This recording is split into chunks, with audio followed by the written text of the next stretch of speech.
നമസ്കാരം.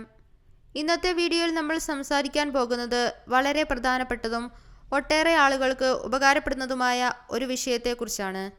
മുഖ്യമന്ത്രിയുടെ ദുരിതാശ്വാസ നിധി അഥവാ CMRDF വഴി എങ്ങനെ ധനസഹായം നേടാം എന്നതാണ്. തീർച്ചയായും ഈ വീഡിയോ മുഴുവനായും കാണുക, മറ്റുള്ളവരിലേക്ക് ഷെയർ ചെയ്യുക. കാരണം ഇത് ആർക്കെങ്കിലും ഒരു വലിയ ആശ്വാസമായേക്കാം. ആർക്കൊക്കെയാണ് ഈ സഹായം ലഭിക്കുക? പ്രധാനമായും മാരക രോഗങ്ങൾ ബാധിച്ച് ചികിത്സയ്ക്ക് പണമില്ലാതെ ബുദ്ധിമുട്ടുന്നവർക്ക് ഈ ഫണ്ടിലേക്ക് അപേക്ഷിക്കാം. കൂടാതെ പ്രകൃതി ദുരന്തങ്ങളോ അപകടങ്ങളോ മൂലം വീടിന് നാശനഷ്ടം സംഭവിച്ചവർക്കും സർക്കാർ ഈ പദ്ധതിയിലൂടെ താങ്ങായി നിൽക്കുന്നുണ്ട്. എത്ര രൂപയാണ് സഹായമായി ലഭിക്കുക? നിങ്ങളുടെ ബുദ്ധിമുട്ടുകളുടെയും രോഗാവസ്ഥയുടെയും തീവ്രത അനുസരിച്ച് 5000 രൂപ മുതൽ പരമാവധി 3 ലക്ഷം രൂപ വരെയാണ് മുഖ്യമന്ത്രിയുടെ ദുരിതാശ്വാസ നിധിയിൽ നിന്ന് ധനസഹായമായി നൽകുന്നത്. എങ്ങനെ അപേക്ഷിക്കാം? നിങ്ങൾക്ക് 2 രീതിയിൽ അപേക്ഷ സമർപ്പിക്കാം.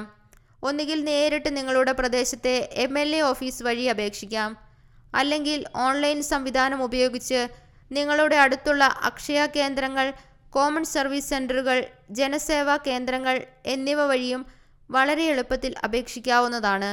ആവശ്യമായ രേഖകൾ. അപേക്ഷിക്കാൻ പോകുമ്പോൾ കയ്യിൽ കരുതേണ്ട പ്രധാന രേഖകൾ ഏതൊക്കെയാണെന്ന് നോക്കാം. മെഡിക്കൽ ബോർഡ് സാക്ഷ്യപത്രം, രോഗാവസ്ഥയും ചികിത്സാ ചെലവും കൃത്യമായി വ്യക്തമാക്കുന്ന സർട്ടിഫിക്കറ്റ്, റേഷൻ കാർഡ്. APL ആയാലും BPL ആയാലും അപേക്ഷിക്കാം. ഇതിൻ്റെ പകർപ്പ് വേണം.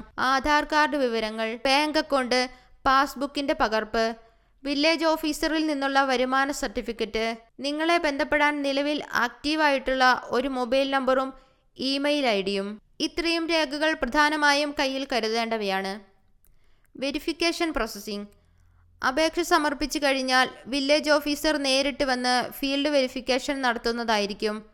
നിങ്ങളുടെ അപേക്ഷയിലെ വിവരങ്ങൾ കൃത്യമാണെന്ന് ഉറപ്പുവരുത്തിയ ശേഷം അവർ ഈ റിപ്പോർട്ട് സർക്കാരിന് കൈമാറും. എല്ലാം ശരിയാണെങ്കിൽ വൈകാതെ തന്നെ പാസ്സാകുന്ന തുക ഗുണഭോക്താവിൻ്റെ ബാങ്ക് അക്കൗണ്ടിലേക്ക് നേരിട്ടെത്തുന്നതാണ്. ഒരു പ്രത്യേക കാര്യം ശ്രദ്ധിക്കുക, ഈ പദ്ധതിക്ക് അവസാന തീയതിയില്ല. നിങ്ങൾക്ക് സഹായം ആവശ്യമുള്ള ഏത് സമയത്തും അപേക്ഷിക്കാവുന്നതാണ്. ഈ ഇൻഫർമേഷൻ നിങ്ങൾക്ക് ഉപകാരപ്പെട്ടുവെന്ന് കരുതുന്നു. എന്തെങ്കിലും സംശയമുണ്ടെങ്കിൽ താഴെ കമൻറ്റ് ചെയ്യുക. വീഡിയോ ഇഷ്ടപ്പെട്ടാൽ ലൈക്ക് ചെയ്യാനും ചാനൽ സബ്സ്ക്രൈബ് ചെയ്യാനും മറക്കരുത്. കൂടുതൽ അറിവുകളുമായി മറ്റൊരു വീഡിയോയിൽ കാണാം. നന്ദി.